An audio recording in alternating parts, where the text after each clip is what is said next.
Buenos días, mi nombre es Eduardo Benítez, soy integrante de la Cátedra de Clínica Médica. Le agradezco la invitación, me identifico como gastroenterólogo, pero mi hobby, digamos, es más integral, que es la medicina interna. Yo creo que un especialista, si no tiene un porcentaje alto de clínica general, es difícil que pueda desempeñarse a full en su especialidad, ¿no? La invitación fue sobre estos temas: síndrome de mala absorción y síndromes digestivos funcionales. Algo de fisiopatología para entender la absorción. Para entender la absorción empezamos con el estómago. El estómago interviene en la absorción. Por ejemplo, la atrofia gástrica trae problemas, el inhibidor de bomba de protones trae problemas en dosis prolongadas y altas. Llegando al intestino delgado, tenemos que tener flujo pancreático y biliar para la digestión, y para la absorción tiene que haber una vellosidad intestinal indemne que aumenta exponencialmente la superficie absortiva, y todo el sistema de cantidad y calidad del intestino delgado para que esa absorción se realice, y una motilidad y un sistema nervioso autonómico que ayuden al proceso digestivo. Ustedes ven tildado a la izquierda de la pantalla todas las posibles causas de mala absorción en cada uno de los órganos que le dije. Por ejemplo, un cirujano que sabe que el paciente tiene una cirugía intestinal y se presenta con mala absorción, y puede pensar en una asa ciega, un sobrecrecimiento bacteriano en una zona que no transita con el resto del intestino. Por ejemplo, una insuficiencia cardíaca congestiva, la estasis que produce retrógrada que llega al intestino puede dificultar la absorción. Por ejemplo, la enfermedad celíaca sin vellosidades disminuye cientos de veces la superficie absortiva.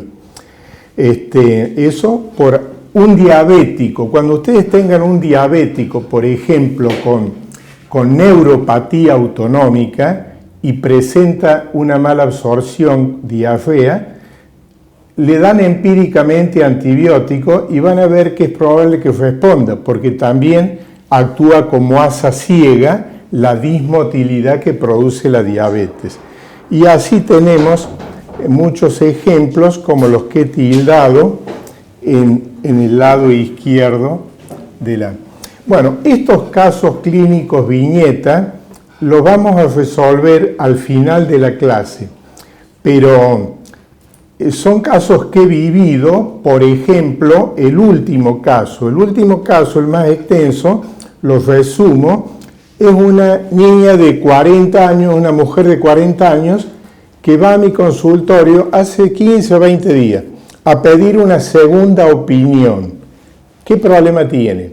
Ella tiene el diagnóstico de enfermedad celíaca y se ha hecho un chequeo. Ustedes vieron que los pacientes a veces son infieles. Fue a un colega que me merece todo mi respeto, pero los pacientes son así, piden otras opiniones. A mí vino ahora por una segunda opinión. La del colega fue la primera. El colega le hace todos los estudios: anticuerpo, antigliadina, antitransglutaminasa, antiendomicio, citológico, biopsia de intestino delgado, todo absolutamente normal. Eso motivó a que la paciente, porque le dijeron que no es celíaca y que puede comer de todo, la paciente, con la incertidumbre, va a verme para ver qué opino. Yo me fijo en la historia clínica, la vi la última vez hace 4 años, y leo una parte que dice: a los 3 años, diarrea crónica con pérdida pondoestatural. A los 26 años, diagnóstico de enfermedad celíaca por clínica intestinal y extraintestinal, dermatitis herpetiforme, aftas. A los 29 años recae por no adherencia a la dieta sin gluten. Entonces, ¿qué hacemos con esta paciente? ¿Se dan cuenta el antecedente que tiene? Por más que todo dé normal ahora, yo le dije, vos tenés que participar en la toma de decisiones. Yo te aconsejo que no suspendas nada de la dieta libre de gluten. Sí, eso pensé yo porque me acordaba de lo que acabo de decir. Pero le digo, vos sos dueña, participá en las decisiones, pero mi consejo es que sigas la dieta. Lo único que tenía era una anemia leve, pero digo yo, ¿cómo puede ser todo negativo y la anemia leve? Le pregunto, ¿tenés problemas menstruales? Sí, las últimas menstruaciones duraron 7 a 10 días con coágulos. O sea que ahí le aconsejé que se haga ferritina y que no era por la enfermedad celíaca esa anemia. Bueno, por lo tanto, este autor dice que para avanzar en el arte y la ciencia del examen físico, el principal equipo que necesita un médico es mejorar él mismo. Un poquito duro la expresión, pero creo que es atinada. Esta imagen del iceberg, que tiene como ejemplo la enfermedad celíaca, el TEPA y el hipotiroidismo, todos ustedes lo conocen. Hay pacientes que están sentados en la punta del iceberg con flechita que dice enfermedad celíaca. Hay otros que están en la zona del agua apenas visible, que son los oligo o monosintomáticos, y hay algunos que están en el fondo y no se ven, que son los que tenemos que tener alta sospecha clínica, y ya veremos con qué, cuáles son los marcadores extraintestinales e intestinales. Por supuesto que los que están bajo el agua del iceberg son los pacientes que no tienen clínica digestivo, porque si no estarían en la parte superior. Bueno, esto es algo que hay que tener a la hora de una buena relación médico-paciente. El médico, cuando termina de ver a un paciente, tiene que preguntarse cuál es la probabilidad a priori que tiene este paciente de tener X cosa que yo pienso. Si estima la probabilidad a priori en un 80% de certidumbre, los estudios que pida van a ser en una adecuada relación costo-riesgo-beneficio. Va a evitar sobrecargas de pacientes hospitalizados. En cambio, si el pedido de un anticuerpo, en el caso de la mala absorción, lo hacemos ante un típico intestino irritable, y nos vamos a llenar de resultados y de gastos innecesarios, ¿no es cierto? Con lo que, connotación que tiene, hoy en día están marcados muchos pacientes como celíacos sin serlos, y por lo tanto el criterio médico para seleccionar a la hora del pedido, los otros días me enteré que una hemoglobina glicosilada cuesta 500 pesos. Imagínense lo que gastó ese paciente celíaco en endoscopía, estudios anticuerpos y demás. Son cerca de 7.000 pesos. Bueno, esto ustedes lo usan mucho en la guardia. Llega un paciente con cualquier cosa, cefalea, abdomen, etc., y ustedes interrogan para ver factores de riesgo y signos de alarma.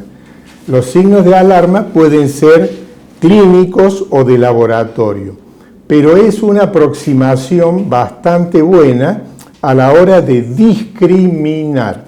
No es lo mismo una cefalea o una diarrea en un paciente sin ningún signo de alarma o factores de riesgo que si tiene uno, aunque sea de ellos. Fíjense lo que dice este autor. Por ejemplo, cuando ustedes sospechan un síndrome de mala absorción por un bipoma, un somatostatinoma o algún tumor neuroendocrino carcinoide, Pero si no tienen previamente una imagen o un laboratorio o un contexto clínico que lo apoye y llegan a pedir los marcadores de esa supuesta enfermedad, la relación falso positivo a verdadero positivo es prácticamente de 10 o 9-1. O sea que te metes en un problema cuando la probabilidad a priori es infinitamente baja, ¿no es cierto? Por tal motivo, en base a esta cita de la revista JAMA, ¿puede la historia clínica distinguir entre dispepsia orgánica y funcional? Yo no aplicaría esto entre síndrome de mala absorción y síndromes funcionales. Utilizamos esa cita para ver la exactitud que tiene en el servicio de endoscopía los signos de alarma en tracto digestivo superior. Todo paciente que llegaba a endoscopía le preguntábamos por factores de riesgo y signos de alarma. Y la conclusión que tuvimos, que es el cuadrito, la tabla del 2x2, esta tabla del 2x2, sobre todo ustedes que son jóvenes, yo les aconsejo que la aprendan porque van a aprender no solamente sensibilidad, especificidad, valores predictivos, etcétera, etcétera, de una prueba diagnóstica, gold estándar, etcétera, sino que les va a dar una herramienta enorme de investigación. Van a hacer uso racional de recursos y todo lo que... Hay un autor que decía que esta tabla del 2x2, David Sackett, es como el sexto sentido. Yo lo comparo más o menos para mí clínico al estetoscopio. Creo que esta tabla me provee mayor ayuda que la que me da el estetoscopio. ¿Qué conclusiones sacamos de este trabajo? Que la sensibilidad y especificidad de la endoscopía en ausencia de signos de alarma era tan buena que los falsos negativos fueron totalmente tratables con un enfoque empírico sin hacer endoscopía. Y los falsos positivos fueron mínimos y la mayoría eran hallazgos de gastropatía, cosas irrelevantes, que ustedes vieron que una endoscopía en un paciente de más de 50 años, prácticamente que le diga normal es rarísimo, ¿no es cierto? Bueno, la enfermedad celíaca, no voy a decir lo que está escrito, ustedes después disponen de ello, pero podemos decir que es una enfermedad sistémica mediada inmunológicamente en la que es necesario como disparador el gluten del trigo, ¿no es cierto?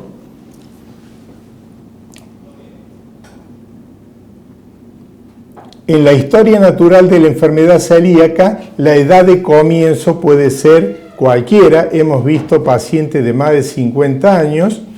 La secuencia de eventos va desde la formación de anticuerpos contra el gluten, la enteropatía, la clínica y las complicaciones. Como dije anteriormente, estos son más o menos los factores de riesgo, la clínica que tiene, que puede ser digestiva solamente en un 40-50%, pero hay que tener un alto índice de sospecha, por ejemplo, con la estomatitis aftosa, con la corta estatura, la transaminitis. Muchas veces me han llamado a interconsulta con hepatología por unas transaminasas movidas que no le encuentran sentido. Y varios de ellos han sido celíacos, ¿no es cierto? Está descrita la transaminitis, fatiga crónica, osteopenia, mujeres sobre todo con una osteoporosis inexplicable, dermatitis herpetiforme, que son bastante específicas al punto de ser prácticamente patognomónicas de sensibilidad al gluten. Después tenemos trastornos neurológicos hasta la ataxia y las complicaciones que a veces son el adenocarcinoma y linfoma de intestino delgado. Las pruebas serológicas para enfermedad celíaca hoy por hoy se limitan al anticuerpo antitransglutaminasa IgA, pero hay que dosar también IgA sérica total. ¿Por qué? Porque un 9-10% de los celíacos tiene déficit de IgA. Por lo tanto, la antitransglutaminasa IgA va a dar negativo. Por lo tanto, la pedimos juntos. Si estos dan positivos en un contexto clínico, prácticamente confirma la enfermedad. Sin embargo, la literatura dice que debería hacerse la biopsia de intestino delgado. La biopsia de intestino delgado sigue siendo el marcador estándar de la enfermedad, pero ustedes vieron un informe de la anatomía patológica de cualquier servicio de anatomía patológica, termina diciendo atrofia vellocitaria, hipertrofia de la cripta, infiltrado linfoplasmocitario, y abajo termina diciendo, en un adecuado contexto clínico, los hallazgos descriptos pueden corresponder a enfermedad celíaca. O sea, eso quiere decir que la anatomía patológica no es patognomónica, ¿no es cierto? La tienen que ayornar con los marcadores y ya les voy a dar algún otro elemento en caso de discordancia. Bueno, tiene falsos positivos y falsos negativos. Por ejemplo, falsos positivos cuando las vellosidades son cortadas en vez de longitudinalmente, transversalmente. Y falsos negativos cuando las lesiones son parchadas, que no es sistemáticamente toda la mucosa del intestino delgado.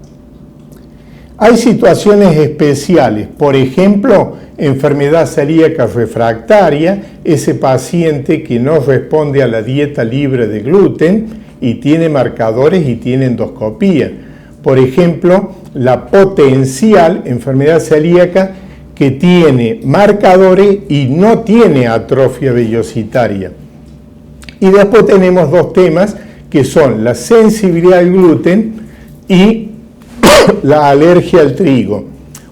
Estos pacientes lo van a identificar porque ustedes le encuentran todo negativo y el paciente le dice, sin embargo, con la dieta sin pan, sin harina, sin nada, yo mejoro. Bueno, ahí tienen que pensar, o es un intestino irritable o tiene alguna de esas variantes que cursan con anticuerpos negativos y biopsia, a veces generalmente negativo. ¿Está indicado el screening de enfermedad celíaca? ¿Qué opinan ustedes? Argentina, ¿corresponde a países donde el screening está aceptado? Si no reúne ciertos criterios, por ejemplo, el principal es ser pariente de un celíaco. La paciente que les comenté que buscaba una segunda opinión, yo le diagnostiqué al tío hace unos años enfermedad celíaca, pero vino con manifestaciones digestivas, extradigestivas, respuesta al tratamiento, ese sí que tenía la flechita de celíaco, o sea, un elemento más a favor, ¿no es cierto? Pero el screening sistemático, si no hay algún contexto de autoinmunidad, parientes y los que dije de manifestaciones intestinales o extraintestinales, es muy discutido, sobre todo en países no como Finlandia, que tiene una prevalencia de 2.5%. Nosotros no la tenemos tanto. A eso le tenemos que sumar el screening, los gastos en un contexto sociocultural, económico de un país. No podemos quitar el dinero disponible para otras prioridades, ¿no es cierto? Bueno, ustedes van a ver las guías argentinas avaladas por esos centros que figuran allí, que están disponibles en internet. Yo simplemente se las pongo, pero las pueden buscar. Tiene este algoritmo interesante Y tiene esto, que si van de la izquierda a la derecha, tenemos los casos típicos, las presentaciones atípicas, la indicación del screening, y la otra es, me olvidé, los factores. Bueno, esa cuarta columna es lo que justifica el screening, ¿ve? Algo dijimos ya. Esa cuarta columna, si ustedes la tienen en mente a la hora de... Porque acuérdense en que estos pacientes le van a llegar sin clínica intestinal en general, 60%. Por lo tanto, esa cuarta columna tienen que tenerla en cuenta para el alto índice de sospecha que deben tener, ¿no es cierto? Bueno, después habrá preguntas, pero pasemos a los síndromes digestivos funcionales, sobre todo el síndrome de intestino irritable y el estreñimiento funcional. El síndrome de intestino irritable reúne criterios positivos que son hoy por hoy los criterios de Roma 3 o 4, a lo que le sumamos los factores de riesgo y signos de alarma, lo mismo que dijimos para el celíaco, ¿no es cierto? Si sumamos los criterios, ¿por qué los criterios de Roma y no solamente preguntar al paciente signos de alarma y factores de riesgo?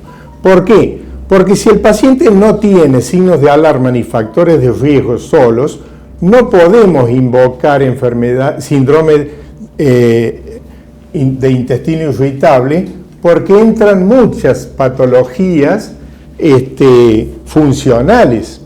Entran los somatizadores, los fóbicos, etcétera, etcétera. Por lo tanto, hay que agregarle esos criterios de Roma 4, como son el dolor abdominal, el alivio con la defecación, los cambios alternativos del ritmo intestinal, constipación, diarrea o mixto, entre otras cosas, la flatulencia, la distensión abdominal. Eso, en síntesis, es lo que hacen los criterios de Roma 4, ¿no es cierto? Esto, sumado a la ausencia de factores de riesgo y signos de alarma, le dan una confiabilidad del 90% en cuanto a el coeficiente kappa, que es un coeficiente estadístico de concordancia con el gol estándar, ¿no es cierto? Que el gol estándar, por tratarse de una anomalía funcional, es la suma de criterios más el seguimiento a más de 2 años. Si un paciente te consulta por un intestino irritable y a los 2 años no cambia tu diagnóstico, no aparece nada orgánico, ahí concluimos retrospectivamente que lo que tenía era, por supuesto, no hace falta eso a la hora del paciente individual, ¿no es cierto? Esto es con criterios de investigación.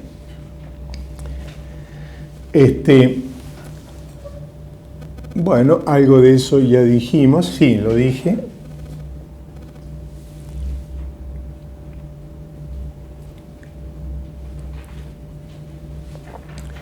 Constipación crónica. Bueno, yo quiero dejar algunos minutos para charla y vamos a pasar los casos que tengo. Constipación crónica es un trastorno funcional, pero hay que descartar causas orgánicas, que los criterios también de Roma 4 son los que están anotados allí, ¿no es cierto? No es solamente lo que el médico piensa, menos de 3 deposiciones por semana, sino que es lo que piensa el paciente. Doctor, yo no siento ganas de evacuar. Constipación de tránsito lento. Doctor, yo siento ganas, pero no puedo. Constipación con obstrucción de salida. Me tengo que ayudar digitalmente, constipación de salida, etcétera, etcétera. O sea, acá tienen los criterios, el tiempo que se necesita, mayor a 6 meses, por lo menos con 3 sintomáticos en los últimos 3 con episodios semanales, Y la American Gastroenterology Association, desde el punto de vista fisiopatológico, la divide en constipación de tránsito normal, constipación de tránsito lento. Esas dos, ¿cómo se evalúan? Y le pueden dar anillos de metal que se detectan en la radiografía y van a ver la progresión que tienen al sacarle placas directas de abdomen. Y ahí van a ver si tiene un tránsito normal o si el tránsito es lento. Después tenemos las disfunciones de salida y tenemos que excluir las causas secundarias, por ejemplo, un hipotiroidismo o una enfermedad sistémica conocida como la que dijimos antes. La historia clínica y el examen físico son pilares en toda patología, ¿no es cierto? El examen perineal y rectal también puede ayudar a ver trastornos defecatorios. Y bueno, los tratamientos tenemos no farmacológicos. Hay un problema muy serio con la adherencia del paciente a los tratamientos no farmacológicos. Por ejemplo, el porcentaje de gente que desayuna. El desayuno es el principal estímulo para la contracción o el reflejo gastrocólico. Yo les he de decir a los pacientes, haga cuenta que usted tira una piedra en una laguna y ve las ondas que produce esa piedra, así pasa en su intestino. Y si usted se levanta con tiempo y no apurado, desayuna ligero y se da tiempo para ver si el intestino acusa el llamado, va a ser mucho más productivo. 6 comidas por día, las colaciones y las 4 principales, y por supuesto la calidad, cantidad de la comida. Pero si ustedes me dicen cuál es la dieta para la constipación, yo le diría que la dieta es para el individuo, para la salud en general. No podemos dar una dieta para el esófago, estómago, intestino delgado y colon. O sea, es la dieta saludable para todo el organismo, ¿no es cierto? Que tenga fibras, que no tenga exceso de grasa, que evite a lo sumo los constipantes, alimentos constipantes, y que él seleccione de acuerdo a sus tolerancias también. En cuanto al enfoque farmacológico, tenemos laxantes que actúan con formadores de masa. Por supuesto, este tipo de laxante no lo usen en el que tenga obstrucción de salida, el que ha tenido fecalomas en su haber. Tenemos laxantes osmóticos y tenemos laxantes irritantes o estimulantes, ¿no es cierto? Yo no voy a hablar de los laxantes nuevos por varios motivos, porque el nivel de evidencia es muy bajo, la calidad metodológica, si ustedes leen la literatura, de los diseños que apuntan a algún producto de estos que están dando vuelta, van a ver que es muy bajo. Segundo, que son muy caros los productos. Tercero, no están disponibles. Y si todo eso no se cumple, no tenemos elementos hoy por hoy para improvisar a la hora del tratamiento, ¿no es cierto? Si el paciente no responde a un enfoque empírico, descartada organicidad con una adecuada historia clínica, y quedará para los especialistas en el tema, que yo no lo soy, estos estudios, manometría no rectal, prueba de expulsión del balón rectal, eso lo pueden hacer muy fácil. Una bombita inflada con 50 mililitros de agua, la introducen en el recto y ven si lo puede expulsar el paciente espontáneamente. La defecografía y la manometría colónica. Por supuesto, ustedes saben que me está faltando algo, el tacto rectal, valorar tonicidad, etcétera, etcétera, etcétera. Pero estos estudios sí son necesarios antes de un tratamiento que ustedes pueden hacer en casos refractarios con varias impactaciones fecales en su haber, que es la colectomía total con ileostomía terminal, o ustedes sabrán ese tema mejor que yo. Pero hay pacientes desafiantes con megacolon, con impactaciones repetitivas, que se tienen que plantear estas opciones. Bueno, vamos a ver estos pacientes que he vivido en mis últimos años. Este no tanto, este tiene como 20 y pico de años. Fíjense, es un hombre de 78 años con enfermedad de Parkinson avanzada, muy mala autonomía, prácticamente confinado en la cama. La hija solicita la consulta por una diarrea abundante. Fíjense en que me dijo: doctor, yo no entiendo, pero él casi va más de cuerpo de lo que come. Eso no me voy a olvidar. Está medicado con omeprazol 40 miligramos día desde los últimos 2 años por un ERGE, enfermedad por reflujo gastroesofágico. Si yo les digo que este estudio que me mostró la hija ayuda en el diagnóstico causal de la supuesta mala absorción,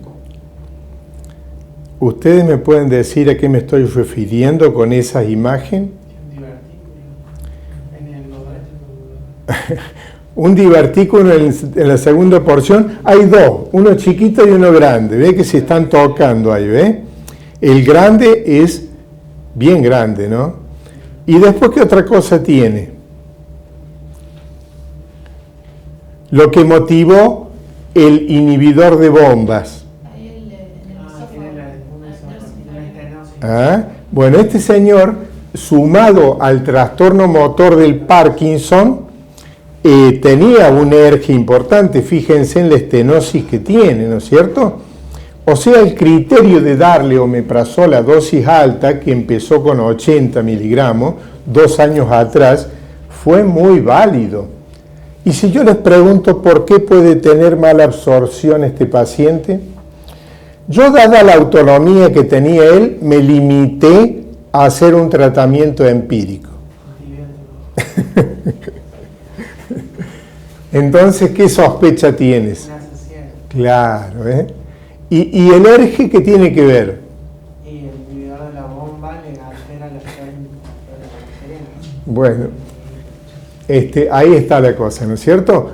Le anulamos el ácido, las bacterias no encuentran ese martirio que es el ácido, pasan al intestino, se encuentran con un nido espectacular que sumado al Parkinson no tiene peristalsis, y ahí hacen estragos, salen, tapizan el intestino, consumen sales biliares, consumen vitamina B12, y eso justifica una mala absorción por un déficit secundario de sales biliares, entre otras cosas, ¿no es cierto? Fíjense, esta paciente me la mandaron ustedes cuando yo estaba en la residencia en 1990. Ustedes no, perdón, quizás no habían nacido. Hablo de los residentes. Ustedes no habían nacido, sí, me consta que sí. No, 1984, yo empecé la residencia acá y estuve 4 años, y me la mandan cuando estaba en consultorio. Era una niña de 28 años que consulta por una valoración prequirúrgica previo a una cirugía de colecistectomía. Todo normal, pero he aquí una PP-RIN del 24%. ¿Qué es lo que primero pregunta uno? ¿Ha sido operada de algo? No. ¿Tenés extracciones dentarias? Sí, pero hace muchos años. O sea, no tenía elementos para valorar la coagulación. y quedaba ese APP-RIN sin hepatopatía ni nada. A diferencia de el paciente que contamos hace unos minutos, esta paciente le indiqué vitamina K inyectable y el APP espectacularmente subió a los 2 o 3 días. La cirugía se difirió, se dan cuenta, APP que responde a la vitamina K en una mujer con un índice de masa corporal un poco bajo, pero que no había elementos de malnutrición, de ingesta, es altamente sugestivo de enfermedad celíaca.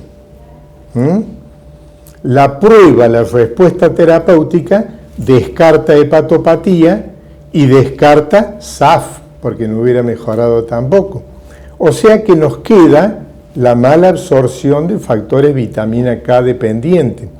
Esta niña fue a endoscopía y a anticuerpos y se confirmó enfermedad celíaca. Este es un caso que no tenía absolutamente ningún elemento de mala absorción, salvo ese, y su índice de masa corporal un poco bajo, pero no tenía siquiera hipermenorrea ni nada sugestivo.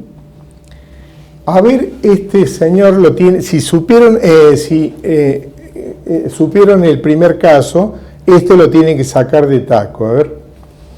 Hombre de 72 años con enfermedad de Alzheimer, es traído por la hija por diarrea desde los últimos 12 días, con antecedente de constipación previa. Usa pañales que, según la hija, siempre están sucios, doctor. Entonces, ¿qué tenemos que hacer? Bueno, pero si ustedes lo contestan así tan fácil, ¿por qué yo estoy cansado de ir a domicilio a ver pacientes con, comillas, diarrea, que el tacto rectal confirma? ¿Por qué pasa esto? Porque lo ven los clínicos y los cirujanos. Bueno, está bien, está bien. No, porque en realidad los clínicos no suelen hacer tactos rectales. Ellos como clínicos lo deberían hacer, claro, porque es parte del examen físico, claro, pero ellos nunca hacen ni tacto vaginal ni tacto rectal, entonces nunca llegan al diagnóstico. Y saben mucho de cardio de neumo, pero poco de... Claro. Ustedes fíjense en que esa crítica se la hago yo a los estudiantes de medicina de quinto y sexto y le digo, una de las cosas que no deben faltar en el maletín del médico son guantes. Y les digo, cuando sospechen algo así, se tienen que poner un guante en la mano no diestra, 2 guantes en la mano diestra y meter el dedo donde les comenté, ¿no es cierto? Perdón un segundito. Me olvidé de apagar. Bueno. Pero eso no es el error solamente. ¿Saben cuál es el gran problema? Que he visto morir a pacientes. ¿Por qué? Porque no solamente no se toman conductas como las que me acaban de decir ustedes, sino que se le da loperamida, arroz, membrillo. ¿Te das cuenta? O sea que han llegado pacientes a la oclusión total, vómitos, y muchos de ellos así terminan, ¿no es cierto? Este tema creo que es delicado y no pasa por si sos clínico o cirujano. Yo creo que pasa por un acto de responsabilidad y acto médico eficiente. Si vos estudiás una carrera en la que te negás a hacer un tacto rectal cuando está bien indicado, ojo con eso, cuando está bien indicado, creo que tenés que plantearte si sos candidato a esta profesión, si te corresponde, ¿no es cierto? Pero es muy común. Pacientes que me llaman a un geriátrico a ver estos casos, prácticamente lo primero que me aseguro es si tengo guantes descartables y algún lubricante. Es muy común. Bueno, y esta es la niña que les comenté, la señora de 40 años, que viene con todo negativo y tenía, viendo la historia clínica de ellas, tenía los antecedentes personales patológicos que figuran allí, ¿no es cierto? Fíjense en que tenía 2 biopsias de intestino delgado positivas, grado 3 para atrofia vellacitaria, a los 26, 29 años, y seguramente a los 3 años cuando se le dijo a la madre que era celíaca. Bueno, los voy a desafiar con otro caso. A ver, me van a sorprender. No, un segundito. Me van a sorprender gratamente si diagnostican este caso. ¿Ah? Y no solamente me va a gustar que lo haga, sino que va a decir que mi clase no fue mala. ¿Ah? Demuestre sus conocimientos adquiridos en esta clase respondiendo a la pregunta. ¿Por qué este paciente... ¿ustedes ya están viendo algo? No. ¿Por qué este paciente tiene mala absorción? ¿Están preparados?